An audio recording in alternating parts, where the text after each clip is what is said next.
зөвшөөрлгүй баригдсан энэ гараж энэ барилгуудтай бол би их тэмцсэн. Та ер нь энэ сонсголоо явуулаад газрын асуудлаа нэг сайхан яриад авах хэрэгтэй байсан гэдэгтээ санал нийлэх үү? За тэгэл сонгуулийн асуудал шийдэж байгаа шүү дээ. Энэ айлууд зөвшөөрлийг өг.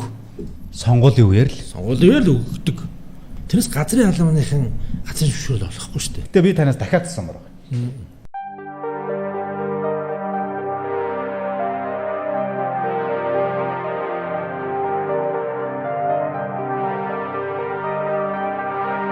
За сайн байцгаана уу үзэгчдээ. Шугам нэвтрүүлгийн маань 29 дахь дугаар эхэлж байна. За би энэ удаа их онцлогтой шиж өрсөн. Нийслэлийн газрын албаны дарга асан энэ бишийн болор чулууныг би урьж оролцуулж байгаа маа. Урилга авч ирсэн танд баярлалаа. За баярлалаа. За авч ирсэн баярлалаа. Таныг нийслэлийн газрын албаны дарга асан болор чулуун гэдгээр чи их олон хүн таних баг. Та одоо ажиллаа өгөөд улс төрийн үйл хэрэгт ер нь оролцохоор шийдэд байна уу? Тий. За ер нь би өөрөө энэ газар зохион байгуулалтын инженер мэргэжилтэй хүн байна. Одоо төрлөх суманд Аранга аймгийн Өвгийн нур суманд төрөөд манай аав ээж минь Цэнгэр сумын ууг бол. Энд 10 жилийн боловсролыг эзэмсээд тэгээд үүний дараагаар Монгол Улсын техникийн сургуулийн одоо анх нээгдэжсэн газар зохион байгуулалтын инженерийн ангийг төгсөөд за тэгээд мэдээж амьдралын шаардлагаар их нартаа гадагшаа Япон улс руу явж нэг 2 жил ажил хийж ирээд за тэгэл Чингэлтэй дүүргийн газрын албанд газар зохион байгуулагчаар ороод дараа нь за нийслэлийн газрын албаны кадастрын хэлцэд ахлах мэргэжилтэн хийгээд за буцаад Чингэлтэй дүүргийн газрын албанд дарга хийгээд за тэндээсээ бас 2-3 жил ажилласан учраас туршлагатай хүн бас олон хүн өмсөн ийм газар руу шилжих хэрэгтэйгээ сонгон ойрхон дүүргийн газрын албаны дараагаар ажиллаж байгаад за түүний дараагаар нийслэлийн газрын албаны мэргэжлийн ялалтын дэд дарга хийгээд за 2016 оноос нийслэлийн газрын албаны дарга хийж ингэж яг амьдралынхаа замыг төрийн албанд төрд ард түмнийхээ төлөө хин нэгний одоо нам улс төрийн асуудалгүйгээр төрийн албыг ингээд мэричэрчмээр өсөн зэвсгчмээр ингээд ажиллаад тэгээ улс төрийн зам руу орж ирсэн. Тэгээ улс төрийн зам руу ороход бол олон талын өвчин зүйл нөлөөлөл байдаг юм байна. Нэгдүгээр одоо жишээ нь 97 онд анх батлагдсан газрын тухай хууль маань нийгэм өөрчлөлтөд хөгжөөд хүмүүсийн орон зай амьдрах орчин өөрчлөлтөд хад өөрчлөгдөхгүй байна. Хоёрдугаар төрийн албанд олон жил ажилласан төрийн албаа гэгчтэй үр хөвгт чинь ард иргэдээс л бий болж байгаа. Төрийн албаа гэгч хашиж байгаа хүн бол одоо муул гэрээ хойд муул бол хойд гэрээ хараа авах гэдэг шиг ийм байдалтай бий болоод байна. За мөн манай аав маань бас төрд олон жил ажиллаж байгаад 1990 онд ардчлалыг анх сумандаа бий байгуулад ардчил намын анх үүсгэн байгуулагч энийг Аранга аймгийн Цэнхэр сум. Тэгээ одоо хүртэл ингээл Цэнхэртэй л өнгөшгөө ингээд явж байгаа. За энэ жил бол би 24 онд ардчил намаас за өөрийн бас хүсэл зорилго мөрөөдөлтэй эрхчлөө ийм нэгдэл тусгаар тогтнол аюулгүй байдлын үндэс болсон Монгол хүний одоо эрхчлөө одоо ийм нэгдэлтэй байх талыг бодлогыг бариад тэгээ бас түрүү хэлээ аавынхаа бас өргөжлөл нь болоод ингээд улс төрийн сонголтоо хийгээд ингээд явж байгаа. Би таныг бас баггүй мэднэ л дээ. Би таныг одоо өстой баг залуу наснаасаа газрын албанд ажилласан гэдгийг чинь мэднэ. Тэгээ би таныг асуугаад байгаа. 16 онд нийслэлийн газрын албаны даргаас одоо ингээд та улс төрийн үйл хэрэгт орохоор болсон уу гэж шалтгаан их сонирхолтой юм байна. Аранга аймгийн Цэнхэр сум таны аав бол энэ биш ба гэж. Тий. Таныг 2016 онд нийслэлийн газрын албаны даргаар дарга болоод захимаар тэр замбраагүй болгочихсон газруудыг нэг зэгцлээл хашаа ороог нь буулгаал явж исэн сэтгүүлчд бид бол мэднэ л дээ. Тухайн үед бол одоо за бас л үсгэндээ хойхтой явах нь дайл гэж бодчихсон. Сайн ажиллах нь даа гэж. Ер нь та тэр захимаар газар олголтыг замбраагүй газар болгох зэгцнээс хойш ер нь газрын албанд ер нь өөр ямар ажлууд амжуулав? Захим олголт бол яг хуу иргэд бүгдээрээ нэг хүлээлттэй 0.7 гагаа Улаанбаатар хот ч юм уу аймаг орон нутагт 3.035 гагаа ч юм уу тий хөдөө орон нутагт 0.5 гагаа авах хүслэр өмсөл байсан. За энэ дээр яхад бол хөдөө орон нутагт бол яг нэг тийм тэмүүлэн байхгүй. Улаанбаатарт бол хүн болгоныг 0.7 гагаа авал болчих юм шиг ийм сэтгэлтэй байнгут тэр үед одоо Батуул дараа засаг дараа байх та захим олголтын шийдлээ гаргаж ирсэн. За тэгэнгүүт иргэд бол бүгдээрээ 0.7-оор авал одоо сайхан амьдэрчин. За би одоо газаргүй шааштай болчих юм шиг ийм өслөөдлөр хитрхи их одоо 0.7-той болохын тулд ингэ тэмүүлцгээсэн байхгүй. Тэгээд тэрийг нь бол одоо шийдвэрлэхийн тулд захим бололт бий болсон. Энэ нь болохоор ямар нэгэн төлөвлөлт байхгүй. Тийм. Дэд үтцийн их шийдээгүй. Зүгээр л хаас агуулгацсан аваачаад эзүү тал газар дээр ингээд аваачаад олгочгоод тэн дээр чи хүмүүс одоо чи модоор юм уу төмрөөр хашаа ихэр чи хулгай талтна. Тэнгүүд л нөгөө дугуйнуудыг чинь аваачаал зоогоод тэгэл тэр бэлчээр одоо ашиглаж явах байх газрыг ингээд захим олгосноос болоод хитрхи тийм одоо амьдралд ойрхон бишээр ийм шийдвэр гарсан юм аа. Тэгэхээр цааш энэ асуудлуудын төлөвлөлтгүй, дэд үтцгүй, хөгжих боломжгүй болонгууд 16 онд би мэрэгжлийн хүний хувьд, инженер хүний хувьд инженерийн шийдэл төлөвлөлт бодлого байж шийдэх ёстой. Тэрнээс хоосон хийсвэр орон зайн дээр тулгуурсан юм байж болохгүй байна. Нэг талдаа бид нар энийг хууль эргэцэн хувьд ч юм уу ингэ шийдвэрлэхгүй бол бодлого төлөвлөлтгүй байгаа юм дээр хүн болгон хитрхи хушуураад нөгөө нэг замраагүй юм чинь би болох гэсэн. Тийм учраас энэ ажлыг зогсоосон. За хоёр дахь том ажил нь юу гэвэл энэ зөрчлүүдтэй бол дөрөв одоо хэллээ нэлээд ширүү тэмцэндээ. Энэ би зөрчил маргаантай албатай асуудал дээр их ашиглаж өгсөн. Ер нь бодиттой зүйл байхгүй газар гэдэг чинь. Гэтэл тэрийг хийсвэр орон зай юм шиг шийдэхгүй эсвэл хийсвэр орон зай юм шиг зөрчлийг арилгахгүй ийм мэдлүүд бий болсон. Тэгээд бодиттой зүйлийн зөрчил маргааныг арилгах чинь ерөөсөө хүний ажиллах чадвар үзэмжил хэрэгтэй байдаг. Тэгэхээр би зөвшөөрлөгөө баригдсан энэ гараж энэ барилгуудтай бол би их тэмцсэн. Жишээ нь тэр богдын музейн уртлын тэр дураараа л тэр түүхийн хамгаалалттай байх газар дээр нэг 2 давхар барилга барьсан байсныг буулгаж ялаа. За мөн барилгачдын талбай дээр баригдах гэж байсан нэг 12 давхар баригдажсэн 3-4 давхар барыг баригдажсэн бас барилгыг буулгаж ялаа. Сүүлдээ намайг чиглээ туушин мал гээд нэр өгсөн. Туушин би өмнө туушин боловч одоо ингээд байдаг байлаа шүү. Чиглэлийг ингээд чөлөөлж байлаа. Ингээд дууштай тэмцсэн. За хоёр дахь нь яг үйл энэ тоосон гаражууд. Энэ ажлуудын бүх бүртгэлийг хийгээд яг өмнө нь бол бид нар нэг төмөр чиглэг контейнеруудыг нүүлгээд дуусгацсан. Одоо тоосон гаражуудыг бид нар яаж шийдвэрлэхээ гэдэг. Гэтэл тоосон гараж гэдэг чинь өөрөө нэг талдаа 1990-ад оны үед хүмүүс машин тэргээ гадаа тавихаар тойлоо, дуугаа, эсвэл цонхоо аглаад хамаг юм алддаг гэсэн шүү дээ. Тэгсэн чинь энийг арилгахын тулд хот дүүргийн засаг дарганаар захирамж гаргаж өгсөн байхгүй юу? Та нар одоо чинь энэ нийгмийнхаа энэ хулгай зэлгийг их болоод байна тийм. Тэгээ та бүгд бас ингээд хамаг юм алдаад хохироод байна. Тийм учраас та нар одоо энийг машин тэргээ ахуулах юм бариа гэж зөвшөөрлөг өгсөн. За тоосон гаражны зөвшөөрлөг. Тоосон гаражны зөвшөөрлөг өгсөн шүү дээ. Тэнгүүд энд чи энэ иргэд маань ингээд барьсан байхгүй юу? Гэтэл ингэж бариулчаад хэсэг хугацааны дараа мэдээж одоо ингээд иргэдийн жишээ нэг 4 орстой 9 давхар байлаа гэж бодоход тэр тоосон гаражийн тэр үед тэр машин дээр цөөхөн байсан тийм үү. Тэгвэл тэрэнд нь нийцсэн байдлаар нэг 50-60 гаражийн зөвшөөрлөг өгсөн. Тэгэхээр тэр үеийн машиныхаа хангалтыг тэр нь хангацсан байсан.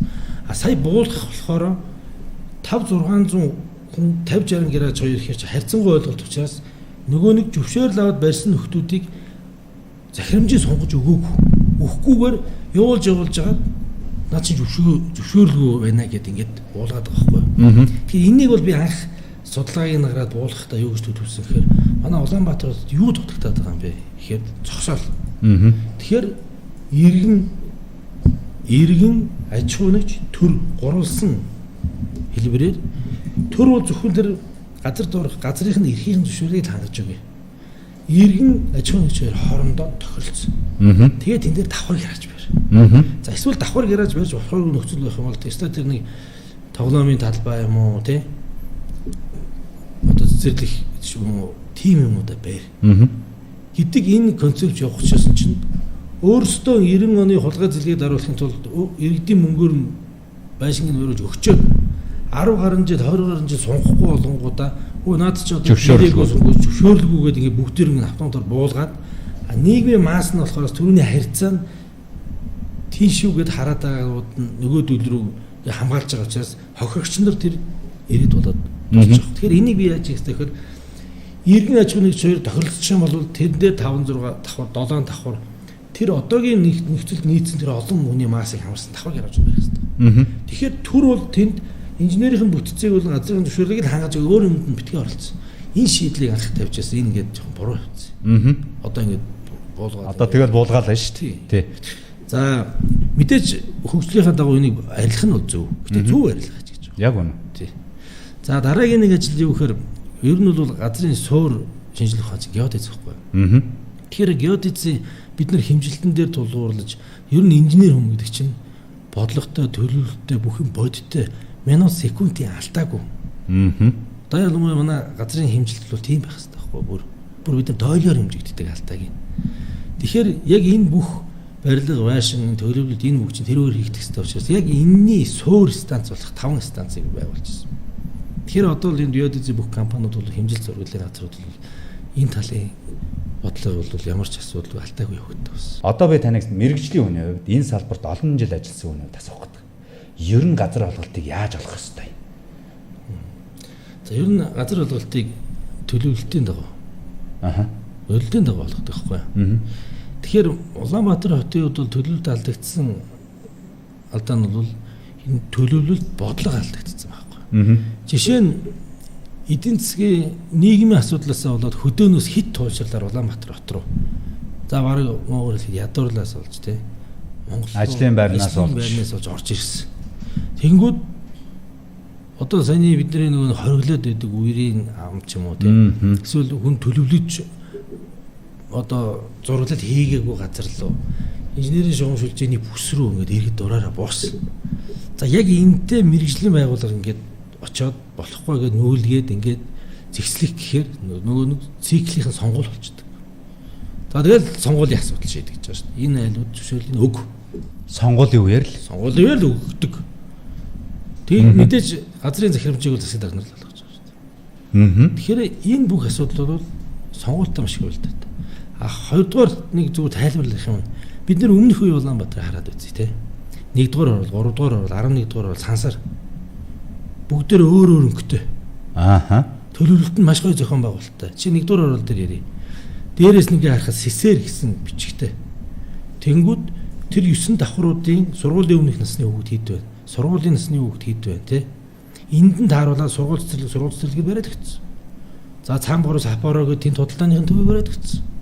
За тэр үед яг машин их байхгүй учраас машины одоо зогсоол юм уу гаражийн асуудал тутамгүй байна. Гэтэл сөөгөн хөл гэж орж ирээд яг тэр орон сууцны доодох газар хажуудлын жоохон замтаа нь оруулаад суушинлэгчтэй одооны газар гिचгууд нийтэд төлөвлөлт тэр том газар жоо хоосон гаргуу тэрэн дээр нь ахаад байшин бариад барилга болгоод явснаас энэ их төсөл үүссэн байхгүй. Тэгвэл сая ихтгүүд бол төлөвлөлт тийм сайн байх юм бол 1-р орол шиг 3-р орол шиг өөр гоё юмхтэй төлөвлөлт зохион байгуулалт өөр хүүхдүүд нь арай төстэй цэцэрлэг сургуультай хамрагддаг төгжрөл байхгүй. Тийм үү? Тэгэхээр одоогийн алдаад юу гэхээр одоо ингээд шин төлөвлөлтийг тэгвэл ингээд харахгүй. За би захаа зүүн талаас нь авахлаа хэлье. Дөнжин гаруй, Баян Монгол, Элизабет, Бүүти, Хурд энд сургууль цэцэрлэг байхгүй. Тийм учраас одоо энэний судалгааг мэрэгжлийн GIS-ийн технологи бүгд хийх боломжтой. Жишээ нь одоо түрүү нэг хэлсэн шүү дээ. Нэг өөр нэг таны албан дээр байхдаа зоригтой хийсэн юм юу гэхээр энэ хоролдуудын одоо орон сууц барай газруудын би сургууль цэцэрлэг авч үлднэ гэж үтэй барах байхгүй би. Олон цохилтонд орж байгаа шүү дээ жишээ. Тэгэхээр юу гэхээр ийм байхгүй хамрагдах хүрээ гэдэг чинь саяны 1-р орол шиг 3-р орол шиг ингэж төлөвлөсөн байсан бол энэ төгжрөл байхгүй бол. Дөнжин гаруй Баян Монголын тэнд яг тэр орон сууцтанд тааруулсан сургууль цэцэрлэг байсан бол хүүхдээ аваад хаавас энэ хотын төв рүү ч юм уу ийш тийш явах хинч үсэхгүй. 500 м-ийн ариутстай дотор 3-р ангийн үрдэл хүүхдүүд баг ганцаараа яваад орчихно. 1 км-ийн ариутс дотор тий 3-аас дээш тангийнхан бүгд ганцаараа яваад орчихно. Түл аав ээж нь ажилдаа л явна шүү дээ. Хүүхдээ аваад дахиад сургууль руу явахыг бодохгүй. Тэгэхээр Улаанбаатар хотын төгжрлийн асар том алдаа энэ. Одоо жишээ нь хамгийн сүүлийн судалгааг надад хийгдсэн ч гэсэн юм байна. Айл болгоны ерөнхий байдлаар нэг хэдэн байшин аваад дотор нь байгаа сургуулийн насны цэцэрлэгийн насны хүүхдүүдийн бүртгэлийг аваад хамрагдж байгаа сургууль цэцэрлэгийнх нь хүрээлэн хичээг конопт харахад нөгөө нэг торч үүсэж байгаа. Ерөөсөө энэ асуудал. Замбраг үйл. Одоо ингэж юм л да. Ерөөсөө энэ газар олголт бол мапчцоо гэл их олон жил ярьж эхэллээ. Сая тэгээд энэ газрын сонсгол хийх гэж хойшилж байгаа шүү. Манай одоо энэ эрх баригчид. Та ер нь энэ сонсголоо явуулаад газрын асуудлаа нэг сайхан яриад авах хэрэгтэй байсан гэдэгтээ санал нийлэх үү? За би намайг нийслэлийн газрын албан дээр байхад иргэдийн урлын нар бас амар сайхан тараа сонсоод хийчихсэн. Би тэрэнд бол баярлж ирсэн. Яагаад тэгэхээр соёлын төв өргөнд нөгөө л нэг олон жилийн маргаантай байсан нөхдүүд бүгдээрээ цугларсан байсан. Тийм учраас тэнд бүх юма ярилцаж авсан. Гэтэ яг шийдвэрнэ гэдэг чинь сэдвэрнэр л гаргана шүү дээ. Тэр шиг энэ сонсголоо нэг хийгээд нэг сайн ярилцаад авах хэрэгтэй. Тэгэд ярилцаад авах асуудал нь юу саяны шүү дээ. Сургууль цэцэрлэгийн газруудыг яагаад тусад нь энэ төлөвлөлтүүдийн дунд суулгаж өгөхгүй байгаа юм бэ? Энийг л сайн ярил л да.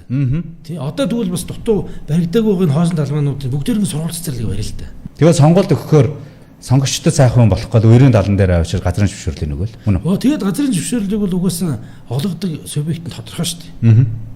Сум, аймаг, нийслэлийн засаг байх шүү дээ. Тэрс газрын албаныхан газрын зөвшөөрөл олохгүй шүү дээ. Нөгөө л нэг юм ярихад олгоё гэсэн хүн л өөрөө сэдвэр гаргаж олгоно шүү дээ. Зүгээр яг энэ дээр мэрэгжлийнх нэг өмөрөхөд муул дөрөв яг энэ үгийг биелэх амар дуртай. Төрийн албаагч дээр би түрүү хэлсэн шүү дээ. Муул бол хойд гэрийн хар авахаа гэдэг шиг анхан шатны болоо дунд шатны бүх төрийн албаагчдыг улс төрийн шугамар орж ирдэг удирдлагууд шууд удирддаг учраас муугийн нөгөө төрийн албаагч юм газрын алба бүрдэг. Шийдвэрийн нөгөө улс төрийн албан шалтгаан гаргадаг. Ер нь бол та энэ бүтцсэн хөгжлийн талаар ер нь ямар байр шаартай байдаг вэ? За яг ер нь хот төлөвлөлт чинь олон төрлөөр зохион байгуулдаг юм л да. Манайх бол одоо жишээ нь Америкийн Вашингтон хотын үндсийн загвар бол харагддаг. Баг тойрог, их тойрог гэдэг аваад зтэй. Энэ чинь бас төлөвлөлттэй байсан байгаа даахгүй. Одоо энэ баг тойрог, их тойрог чинь байхгүй болчиход байгаа хгүй. Жишээ нь Вашингтонд очиход нэгдүгээр тойрог, хоёрдугаар тойрог, гуравдугаар тойрог гэчихэд нэвтрэлтүүд нь тойрог нь ойлгомжтой юм чинь нэвтрэлтүүд нь ойлгомжтой байдаг хгүй. Тэр манайх бол энэ ялыг заалдагдчихсан. Тий. За тэр 20 минутын хот гэдэг төсөлтөө би зүгээр нарийн бол танилцаагүй. Мужийн хөгжлийн бодлогоор энийг хийсэн болов уу гэж зүгээр бодож байгаа. Завс байж магадгүй юм байна. Бас юм болгондоо шүүмжлэх гэдэг. Тийм, мужийн хөгжлийн бодлогоор хийсэн байж магадгүй. Гэхдээ дотор нь гүн нарийн юм би өмнөж үзэж энд өөрчлөн хариултахгүй. Би бол энэ талаарх бодлогыг тодорхой хэлж мэдэхгүй байна. Бүссэн хөгжил гэхээр хангаан бүсийг би ярих гэдэг байна. За мэдээж ингээд хангаан бүссэн хөгжил гэхээр чинь бүс үсийн хөгжлийнх нь онцлог зүйл мөл энэ тэр ямыг тодорхойлсон юм хурал болсон л доо. Тэрэн дээр яг ард иргэд ирсэн үү? Энийг нэгдүгээр харах хэрэгтэй. Ер нь бол иргэдийн ард иргэдийн өөрөө амьдарж байгаа орчин нөхцөлд нь тааруулсан хууль эрх зүйн бодлогыг босруулах хэрэгтэй. Гэтэл энд яг тийм иргэд нь ирсэн үү? Нэгдүгээр. За хоёрдугаар тэр бодлогыг босруулж онцлог зүйлүүдээ яг зөв тодорхойлж чадсан уу? Миний хувьд бодоод байхгүй юу? Тэр аймгийн төвүүд чинь Баг Улаанбаатар болчих гээд шүү дээ. Нөгөө төвжирлэн бий болчих гээд шүү дээ. Утаа чинь бий болчих гээд. За яг үнэ. Утаа бол одоо бий болсон шүү. Аймгийн төвд эрчим хүч нь байхгүй шүү дээ. Одоо Монгол улс тэг зогсолт хийх бэлэн байгаа шүү дээ. Эрчим хүчний ямар ч одоо жишээ нь хангаан бүсийн эрчим хүчний судалгааг аваад үзэхээр шүү дээ. Ингээд Улаанбаатараас хар орноос ингээд хойш аймагуд руу дамжчихсан болохоос нэмэлт эрчим хүчний шийд байхгүй. Хизээ мэдгүй тог тасраад хүндрэл бий болсон. Энэ нэгдүгээр зэрэгтэй тавигдсан уу? Бүссэн хөгжил дээр. Сая би одоо хамгийн чухал юм бол утаа тавигдсан уу? Бүссэн хөгжил дээр. Тэгвэл Улаанбаатар хотынхаа утааг ингэ дийлэхгүй болцсон юм бол яаж аймагуудынхаа утааг дийлгэж эхлээд энийг бодлого дээр тавиач бүссэн хөгжил дээр тий. Тэгээд яг дараагийн тэр өөрсдийн зохиоц олон нийтээс биш нэг иргэдээс нийт яг амьдарч байгаа хүмүүсээс биш зүгээр нэг төгсөлсөн судалгаагаар авсан юмнуудаа дараа нь тавьж тий чинь аялалжуулж хинч мэднэ хангаан бүс аялалжуулалттай байгальтай зохицол хинч мэднэ тий за дараагийнх нь одоо мал аж ахуй сүүс бүтээгдэхүүнийг хинч мэднэ шүү дээ эднийг бол мэднэ гэтэл өнөөдөр амьдрал дээр чинь Баг Улаанбаатар руу тэнд бий болох гэдэг эрчим хүчнээ шийдэж чинь тэр утаагаа шийдэж тий энэ асуудлуудыг ярих хэрэгтэй тэгээд дээр нь яг Улаанбаатар хотын төлөвлөлтийн алдааг хар орон дээр давтаж хизээж болохгүй. Одоо хар орны чинь шинэ нийслэл гэдэг байгаа шүү. Шинэ нийслэл би зүгээр ерөнхий зураглыг харсан. Одоо жишээ нь Солонгост очиход сөүлийг нүүлгэн шилжүүлэх Сэжон гэдэг шинэ хотын төлөвлөлт 2008 онд би очиж судалгаан дээр нь сууж ирсэн. Цэлийсэн хар орон шиг юм хоосон талбайд ингээд голд нь ингээд цамхаг босгоцсон. тэр самхах дээр ингээд төлөвлөлтийн хүмүүст үзүүлээд ядаж мөнгө босгож байгаа байхгүй. Энд ийм хот бий болно гэдэг ингээд тэнд самхаг барьсан хүмүүс тойроод ингээд илгэцэн дээр энэ бүстэй ингэж ийм юм болох юм байна, ингэх юм байна. Тэр бүстэй одоо ийм зориулттай тий үйлдвэрийн бүс болох юм байна. Энэ бүстэй төрийн захиргааны болох юм байна. Эндээ залуучуудын оршдог ийм болох юм байна. За энэ уул усныхаа онцлог тааруул энд нь цэцэрлэг төрүүлэн байгалийн юм ахих юм байна. Ингээд үзүүлэнгүүд хүмүүс шинэ хотыг яаж бүтээдэг юм бэ гэж үзэх гэж тэр самхаг дээр очдог байхгүй жишээ. Тэгээд 2013 онд би дараа нь бүр сонирхоод яваад ицсэн чинь амар гоё хот болсон. Жишээд Бугт. Одоо Хятадын тий.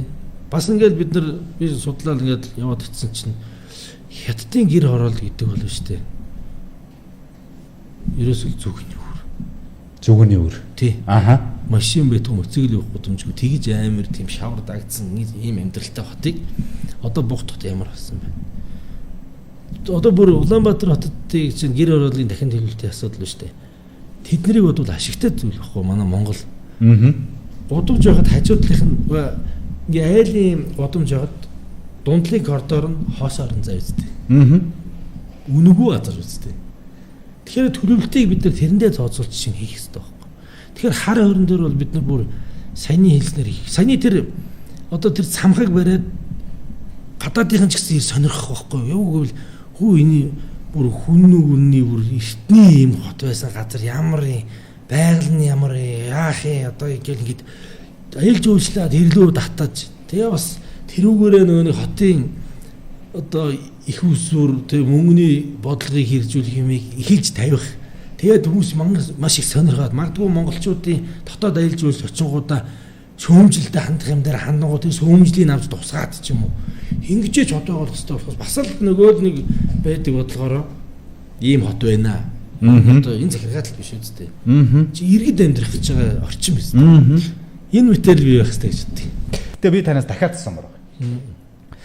Таны газрын албаны дараагаар ажиллаж байсан гэхээр иргэдэд янз янзын хардлага сэрдлэг байхыг үгүйсэхгүй. Ер нь газрын албаны зараг газар олгох юм уу гэж би танаас дахиад асуумаар байна. Газрын албаны дарга болно шүү дээ. Газрыг олохгүй. Би түрүүн хэлсэн. Шат шатны засаг дараад л эрэхтэй олголтыг хийдэг. За ер нь бол би зүгээр энэхүү нухацанд бахаа процесс юм хэлж. Дуудлага худалдаа төсөл сонгон шалруулах сурчмаар олгоно гэж заагдсан байдаг. Энэ бол хоёр онцлогтой зүйл. Нэг нь бол өрсөлдөөн нөхцөлийг бий болгож байгаа. Нөгөөх нь бодлогыг дэмжиж байгаа. Төсөл сонгон шалруулах гэдэг. Тэгэхэд бодлого дэмжсэн асуудал аваа хийцэн хуулиас. Ганцхан дуудлага худалдаа гэсэн. За тэгээд яг янз бүрийн хардталууд байдаг. Гэхдээ би энэ хардталтыг бол нийт ард иргэдээ бол арилгацсан гэж бодож байгаа. Одоо бид нар эрх зүйн өөрчлөлтийг газар бол улсын үндэсгээд хэлсэн шүү дээ.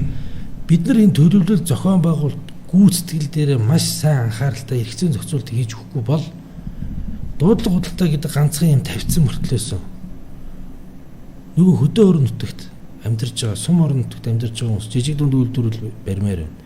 Үйлчлэгээ эрхэлмээр байна. Тэ. Үйлдвэр хиймээр байна. Дуудлага худалдаагаар газар авах. Хотоос л хүмүүс авч байна. За эсвэл гадаадын хөрөнгө оруулалтын компани авч дуудлага худалдаа авч. Нөгөө иргэд чинь өөрсдөө тэнд амьдарч бусад иргэдэд өөрчлөлт үзүүлэх хүсэл хаагдсан болоод. Дуудлага худалдаа гэдэг үгээр. Хуулийн тэр үгээр. Хуулийн энэ үгээр. Тэгэхээр бид нар энэ концепцийг энэ юм өөрчлөх ёстой болцоод байна. Тэгэхээр төсөл сонгон шалруулах олгох, шууд олгох гэдгийг хардаад нөгөө хардл сэрдэлт яваад байна. Гэхдээ хард сэрдэлтийг шалгаачдээ, хянаачдээ. Тэгээ зүгээр бодлогоор бол ажиллая л та. Хэдийг юмыг одооноос хийж эхлэхгүй бол хоцрогдоод байна. Хоцроод байна. Нөгөө хөгжих гээд байгаа орон нутагт чинь хөгжлийнхэн гарцыг хаагаад байна шүү дээ. Одоо би яг өнөөдөр Улаанбаатар хотыг удирдах байгаа хүмүүсийн талаар юм асуумаар байна л да. Энэ одоо энэ хүмүүс чинь газар олголтыг зогсоочлаа. Ер нь бол энэ менежмент зөв юм уу? Та энэ газрын албанд олон жил ажилласан. Эсвэл мэрэгччмаар явсан үнэ үед. За, ер нь бол иргэн амьдрах газар өөрөө сонгох хэрэгтэй. Үндсэн хуулийг хэрэгтэй. Зөв хэрэгтэй. За, гэтэл яг орчны даац сэтрэлттэй энэ өслөөдлөөс болоод хөрөлцөөгүй байж болно. Гэхдээ боомлж болохгүй шүү дээ. За, ер нь бол ийм байгаа. Газар зохион байгуулалтын тухайн жилийн төлөвлөгөөнд иргэдийн саналыг иргэдийн хурлын төлөөлөгчдөрөө дамжуулж баталдаг. Тэгэхээр газрыг 0.7-оор олох уу, олохгүй юу? Туслахын газрыг олох уу, олохгүй юу? Иргэдэд энэ өөрийнх нь амны зорилтоор олох уу, олохгүй иргэд шийдэх хэрэгтэй байхгүй юу? Бид нар газар авмаар байна. Одоо ийм байсан ч та нар зохицуулаад биднэрт шийдвэрлээд бодлого гаргаад өгөх ёстой гэсэн хүсэлт нийслэлийн бүгдээрэнд нь байгаа. Тэгвэл тэр хүсэлтээ иргэдийн хурлынхаа төлөөлөгчнөр бол бүгдээрээ л хэлсэн, дамжуулж оруулсан байгаа мэрэгжлийн байгууллагаар. Иргэдийн хурлын төлөөлөгчд нь манайхын ийм оруулж ирсэн чигээ бүгдээр баталсан байна. Тэгсэн чинь энийг яагаад шууд хууль гаргаад хаагаад байгаа юм бэ? Энийг бол би бол ойлгохгүй. Магадгүй муруу менеж байж магадгүй л юм байна. Би бол сая хэллээ шүү дээ. Яагаад ингэж байгаа юм болоо би ойлгохгүй байна гэж. За, яг салбарын хүмүүстэй ярилцах нэг юм өөр л байдаг л да. Урилга авч ирсэн танд баярлалаа. За баярлалаа.